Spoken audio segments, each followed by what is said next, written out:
Godavari serial మే 30వ ఎపిసోడ్లో ఏం జరిగిందో ఈ వీడియోలో చూద్దాం.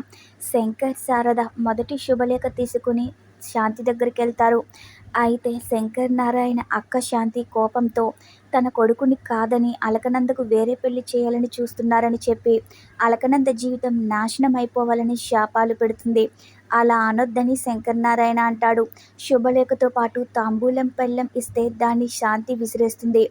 అప్పుడే సూర్య, మురళి వస్తారు.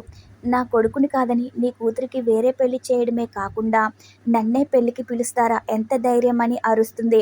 ఇక మురళి పరిగెట్టుకుంటూ వచ్చి, ఏంటమ్మా ఇది, ఇంటికొచ్చిన మావయ్య వాళ్ళని అవమానిస్తావా అంటాడు. మావయ్య క్షమించండి అంటాడు. ఎవడ్రా నీకు మావయ్య, వీడు ఒక అవకాశవాది అంటుంది.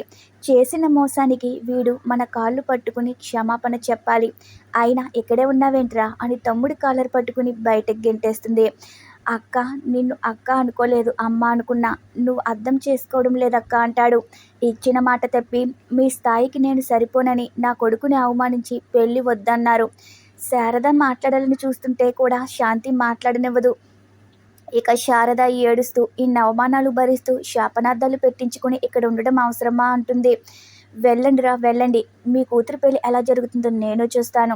భర్త లేని ఆడదానితో ఏడిపించారు, ఎంత మోసం చేశారు, నా ఉసురు ఉరికే పోదురా, నాశనం అయిపోతారు, మట్టి కొట్టుకుపోతారని శాపం పెడుతుంది. ఇక శంకర్ని దోసేస్తుంది. దేవుడనేవాడుంటే నా బాధ చూస్తాడు, నీ కూతురు పెళ్లి జరగనివ్వడురా, అన్నింటికంటే ముఖ్యంగా నువ్వు చేస్తే నీ శవం చూడ్డానికి కూడా రానురా అంటుంది.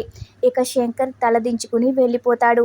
మరోవైపు సూర్య శంకర్ వెనకాలే వెళ్ళి బాధపడొద్దని కారులో డ్రాప్ చేస్తా అని చెప్పినా వాళ్ళు మాట్లాడరు.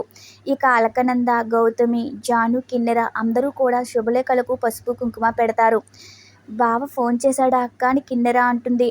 ఇక బామ్మ నందుతో, వాడేమైనా నా మనవడా, నీ కొంగు పట్టుకుని తిరగడానికి అంటుంది. అమెరికా అబ్బాయి నా కొంగు పట్టుకుని తిరుగుతాడు అంటుంది నందు. నీకు అరవింద్ ఇప్పుడే కాల్ చేస్తే నీ కొంగు పట్టుకు తిరుగుతాడని నేను నమ్ముతానని బామ్మ అంటుంది. ఇక అప్పుడే నందు కోసం అరవింద్ కాల్ చేస్తాడు. ఇక కిన్నెర, గౌతమి కాసేపు అరవింద్ని ఆట పట్టిస్తారు. ఇక మరోవైపు శంకర్ ఇంటి గుమ్మం ముందు కూర్చుని బాధపడతాడు. సూర్య, శారదలు శంకర్కి ధైర్యం చెప్తారు. ఈ విషయం ఎవరికి చెప్పొద్దు అనుకుంటారు. జానుకి తెలిస్తే అస్సలు ఊరుకోదని తెలిసి ఎలా చెప్తాను, మీరు జాగ్రత్త పడండి అంకుల్ అని సూర్య అంటాడు. జాను, అలకనంద బయటకు వస్తారు. తండ్రి షర్టు మీద మట్టి చూసి ఏమైందని జాను అడుగుతుంది. మీరు నా దగ్గర ఏదో దాస్తున్నారు, ఏంటో చెప్పండి అని జాహ్నవి అడుగుతుంది. ఇక బామ్మ కూడా వచ్చి ఏమైందిరా, ఏంటా మరకని బామ్మ అడుగుతుంది. మీ కూతురు చేసిన అవమానం వల్లే ఇలా జరిగిందని శారద జరిగిందంతా చెప్తుంది. అదంతా విన్న జాహ్నవి, అత్త ఎంత పని చేసిందా, తన సంగతి చెప్తానని వెళ్ళబోతూ ఉంటే శంకర్ ఆపుతాడు. మా అక్క ఏదో కోపంలో అంది, నువ్వు గుర్తుపెట్టుకోవాల్సింది ఏంటంటే మన కుటుంబం అంటే మన ఏడుగురిమే కాదు, మా అక్క, మురళి కూడా అంటాడు. మీరెన్ని చెప్పినా వినను, వాళ్ళంతా చూస్తానని జాహ్నవి అంటే, ఈ విషయం వదిలేయమని చెప్పానుగా, వదిలేయని శంకర్ అరుస్తాడు. ఇక సూర్య జాహ్నవిని కూల్ చేయాలని చూస్తాడు. జాహ్నవి సూర్య మీద అరిస్తే, తిట్టిన మీ అత్త బాగానే ఉంది, తిట్టించుకుని మీ నాన్న బాగానే ఉన్నారు, మధ్యలో నువ్వు నన్ను తిడుతున్నావేంటి అని సూర్య అంటాడు. గొడవ అయినప్పుడు నువ్వు అక్కడే ఉన్నావు కదా, ఏం చేసావు నాకు చెప్పాలిగా అంటుంది జాహ్నవి. చెప్తే నువ్వు ఊరుకోవని చెప్పలేదని సూర్య అంటాడు. అవునబ్బాయి, 6 నెలలకు ఒకసారి ఊళ్ళు పట్టుకుని తిరుగుతావు కదా, అక్కడ అసలు అమ్మాయిలే లేరా, నన్ను తగులుకున్నావు అని జాహ్నవి అంటుంది. కళ్ళకి ఎంతమంది కనిపించినా మనసుకు నచ్చిన వాళ్ళు మాత్రం ఒకరే ఉంటారు, అది నువ్వే నాకని సూర్య అంటాడు. పరిస్థితి ఏదైనా నీకు మాత్రం ఇదే గోల అని జాహ్నవి చిరాకు పడుతుంది.